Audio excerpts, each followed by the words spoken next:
दुनिया का कौन सा देश अब भारत को यूनाइटेड नेशन सिक्योरिटी काउंसिल का परमानेंट मेंबर बनाकर वीटो पावर दिलवाना चाहता है? पाकिस्तान ने ईरान और इजराइल के ऊपर 24 घंटे के अंदर यू टर्न कैसे मार लिया है? टर्की के पीओके के साथ प्रधानमंत्री मोदी ने क्या खेल कर लिया है? और प्रधानमंत्री मोदी की कनाडा में कौन सी मीटिंग कैंसिल हो गई है? काफी सारी इंपॉर्टेंट अपडेट्स आ रही हैं जो आपको मेन स्ट्रीम के न्यूज चैनल्स के ऊपर भी देखने को नहीं मिलेंगी, इसलिए इस वीडियो को अंत तक देखिएगा। ईरान और इजराइल के बीच सिचुएशन अब काफी ज्यादा सीरियस हो गई है और ये कॉन्फ्लिक्ट 5th डे में एंटर हो गया है। जैसा कि हमने आपको बताया था, ईरान में स्थित भारत की एम्बेसी ने स्पेशल बसेस का अरेंजमेंट करके स्टूडेंट्स और इंडियन नेशनल्स को आर्मेनिया के बॉर्डर तक ले जाना स्टार्ट कर दिया है। पिछले कल देर शाम से ये प्रक्रिया स्टार्ट हो गई थी। ये कुछ विजुअल्स ईरान और आर्मेनिया से भारतीय स्टूडेंट्स और इंडियन नेशनल्स के आ रहे हैं जो आपकी स्क्रीन के ऊपर चल रहे हैं। रिपोर्ट्स के मुताबिक पहले कुछ बैचेस आर्मेनिया पहुंच गए हैं और उनको जल्दी एयरलिफ्ट करके भारत वापस लाया जाएगा। इंडियन एयरफोर्स का एक मिलिट्री ट्रांसपोर्ट प्लेन या फिर एक स्पेशल फ्लाइट के जरिए इन सबको भारत वापस लाया जाएगा। इसके साथ ही भारत की एम्बेसी ने ईरान की राजधानी तेहरान सिटी में प्रेजेंट सभी इंडियन से कहा है कि अगर वो खुद ही ट्रांसपोर्टेशन अरेंज कर सकते हैं तो सबसे पहले तो तेहरान सिटी से बाहर निकलें या फिर आर्मेनिया बॉर्डर तक पहुंच जाएं। एटलीस्ट सबसे पहले तेहरान सिटी से बाहर निकलकर किसी दूसरी लोकेशन के ऊपर सेफली पहुंच जाएं। रिपोर्ट्स के मुताबिक तेहरान सिटी के ऊपर एक बड़ा हमला हो सकता है, इसलिए भारत की एम्बेसी ने ईरान में प्रेजेंट सभी इंडियन से कहा है कि एम्बेसी को कांटेक्ट करके अपनी लोकेशन और फोन नंबर्स प्रोवाइड करें ताकि अगर इवैक्यूएशन की नीड हो तो भारत सरकार मदद कर सके। इवैक्यूएशन ऑपरेशन और इंडियंस की मदद करने के लिए भारत सरकार ने विदेश मंत्रालय के अंदर एक 24/7 कंट्रोल सेंटर भी बना लिया है और यहाँ पर दिन रात एक टीम रहेगी जो इंडियंस की मदद करेगी। ईरान इजराइल सिचुएशन अब और भी अग्रेसिव हो रही है और इजराइल में जो अमेरिका की एम्बेसी है वो भी ईरान के अटैक में हिट हो गई है। अब ईरान ने ये जानबूझकर किया है या फिर गलती से हो गया ये तो खैर पता नहीं, लेकिन अमेरिकन एम्बेसी पूरी तरह से तबाह नहीं हुई है।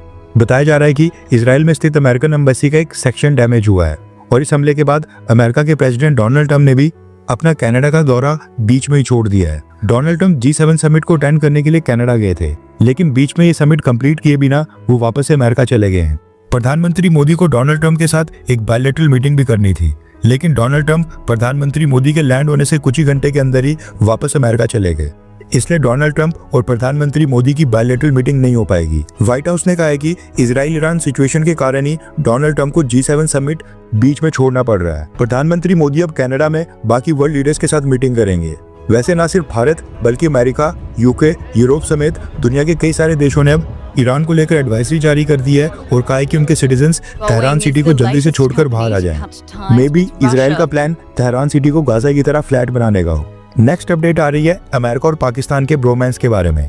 न्यूज निकल कर आ रही है कि पाकिस्तान का army chief field marshal Asim Munir 5 दिन के दौरे के ऊपर अमेरिका गया हुआ है और उसकी अमेरिका से काफी सारी वीडियोस वायरल हो रही हैं। अभी 2 दिन पहले 14 तारीख को अमेरिका का 250वां आर्मी डे था और उसके एक ही दिन के बाद आसिम मुनीर अमेरिका पहुंच गया है। अमेरिका विजिट के दौरान Asim Munir Donald Trump administration and उसके साथ साथ यूएस आर्मी की टॉप लीडरशिप के साथ मिलने वाला था, लेकिन ये जो इजराइल और ईरान के बीच वॉर स्टार्ट हो गया है इसने आसिम मुनीर और पाकिस्तान का सारा प्लान खराब कर दिया है, क्योंकि अमेरिका और इजराइल दोनों जगह गवर्नमेंट और top military leadership war situation को हैंडल करने में बिजी हो गई है और आसिम मुनीर के साथ अभी तक कोई भी हाई लेवल मीटिंग अभी तक नहीं हो पाई है, जिसके बाद आसिम मुनीर अमेरिका में पाकिस्तान के डायस्पोरा के साथ मिल रहा है। इसके साथ ही पाकिस्तान आर्मी चीफ के ऊपर सवाल इसलिए भी खड़े हो रहे हैं क्योंकि ईरान पाकिस्तान दोनों आपस में पड़ोसी देश हैं और इतने क्रूशियल टाइम में पाकिस्तान आर्मी चीफ देश को पीछे छोड़कर अमेरिका विजिट के ऊपर चले गया है। एक और इम्पोर्टेंट अपडेट आ रही है पाकिस्तान की पार्लियामेंट से और ये रिलेटेड है ईरान से।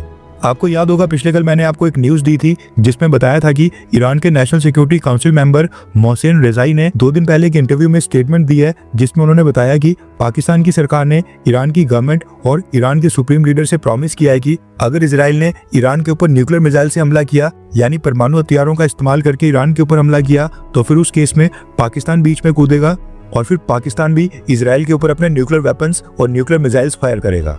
यानी पाकिस्तान ने ईरान से वादा किया है कि वो उनका बदला लेंगे और अपने न्यूक्लियर वेपन्स ईरान के डिफेंस के लिए भी इस्तेमाल करेंगे।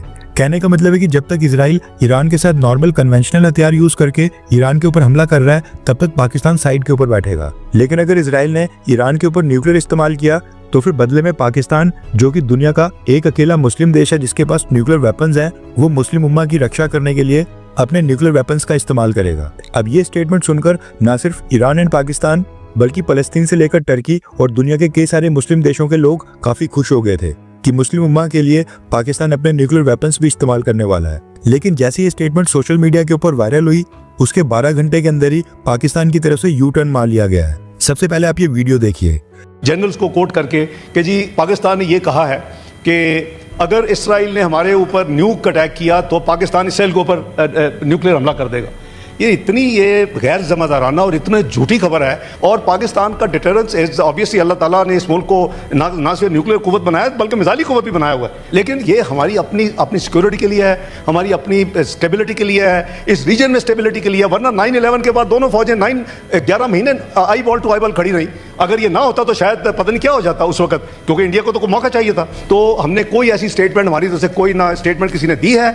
इसको फैब्रिकेट किया गया है इसको। और मैंने आपको वो मिसाल दे दी है कि कल प्रेसिडेंट ट्रंप की चल रही थी और वो जब हमने 3 जगह से चेक कर रहे तो वो AI जनरेटेड यानी वो फेक थी, वो जो क्लिप था। पाकिस्तान के विदेश मंत्री और डिप्टी प्राइम मिनिस्टर इशाक डार, और ये पाकिस्तान की पार्लियामेंट में क्या बोल रहे हैं, यानी कि पाकिस्तान अब ईरान की रक्षा के लिए नहीं आएगा और पाकिस्तान के न्यूक्लियर वेपन्स केवल पाकिस्तान की खुद की सिक्योरिटी के लिए हैं।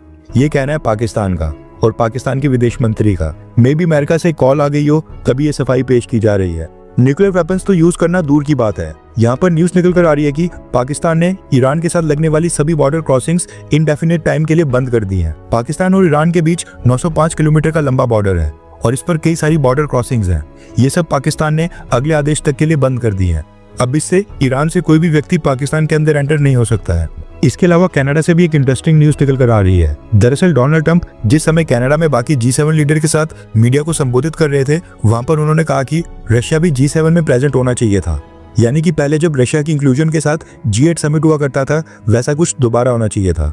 डोनाल्ड ट्रंप ने मीडिया के साथ बात करते हुए कहा कि कनाडा के पिछले प्राइम मिनिस्टर जस्टिन ट्रूडो और पिछले अमेरिकन प्रेसिडेंट बराक ओबामा, इन दोनों ने साजिश करके रशिया को G8 से बाहर कर दिया और ये G7 बन गया। उन्होंने ऐसा करके गलत किया। डोनाल्ड ट्रंप ने लिटरली इंसल्टेड वर्ड का यूज करते हुए कहा कि ट्रूडो और ओबामा ने जो रशिया को G8 से बाहर फेंका, इससे रशियन प्रेसिडेंट व्लादिमीर पुतिन की इंसल्ट हो गई थी। यानी कि डोनाल्ड ट्रंप अब ये आइडिया प्रमोट कर रहे हैं कि रशिया को वापस लाकर G7 को G8 बनाया जाए। वैसे आगे चलकर क्या होता है वो तो खैर पता नहीं, लेकिन जब डोनाल्ड ट्रंप इस चीज को बोल रहे थे तब G7 के बाकी लीडर्स काफी अचंभित हो गए थे कि डोनाल्ड ट्रंप ऐसी मांग कैसे कर सकते हैं, क्योंकि कनाडा ने जिस तरह से भारत को इनवाइट किया है वैसे ही यूक्रेन के प्रेसिडेंट व्लादिमीर ज़ेलेंस्की को भी इनवाइट किया है। अब ये डोनाल्ड ट्रंप है और न सिर्फ भारत बल्कि पूरी दुनिया इनको झेलने के लिए मजबूर है। नेक्स्ट अपडेट आ रही है साइप्रस से। प्रधानमंत्री मोदी अभी तो खैर कनाडा में है, लेकिन पिछले कल जब वो साइप्रस में थे उन्होंने एक ऐसा मास्टर स्ट्रोक खेला है जिससे टर्की और टर्की के प्रेसिडेंट अर्दोगान की नींद हराम हो गई है। दरअसल साइप्रस का जो नॉर्दर्न पार्ट है उसको टर्की ने 1974 से इलीगली ऑक्यूपाई करके रखा हुआ है एंड इसको नाम दिया है Turkish Republic of Northern Cyprus and इसको केवल टर्की मान्यता देता है। अब जो इंडिपेंडेंट साइप्रस है यानी कि रिपब्लिक ऑफ साइप्रस, ये लोग आज भी अपनी टेरिटरी वापस मांगते हैं, लेकिन टर्की ने यहाँ पर अपने 30,000 से भी ज्यादा ट्रूप्स को तैनात कर दिया है और न सिर्फ सेना बल्कि यहाँ पर हथियारों को भी डिप्लॉय करके रखा है। इवन यूनाइटेड नेशंस और सिक्योरिटी काउंसिल भी बोल चुकी है कि टर्की ने इंटरनेशनल लॉज का उल्लंघन करके इलीगली इसको ऑक्यूपाई करके रखा हुआ है और टर्की अपनी सेना को यहाँ से वापस ले ले। अब ये जो नॉर्दर्न साइप्रस और रिपब्लिक ऑफ साइप्रस है, इसके बीच में इन दोनों को डिवाइड करते हुए एक एरिया है जिसको बफर जोन कहा जाता है। टर्की की सेना काफी स्ट्रांग है, इसलिए टर्की जबरदस्ती आगे आकर साइप्रस का और एरिया भी हड़प ना ले, इसलिए यूएन सिक्योरिटी काउंसिल ने यहाँ पर इस बफर जोन में United Nations peace keeping forces को तैनात करके रखा हुआ है।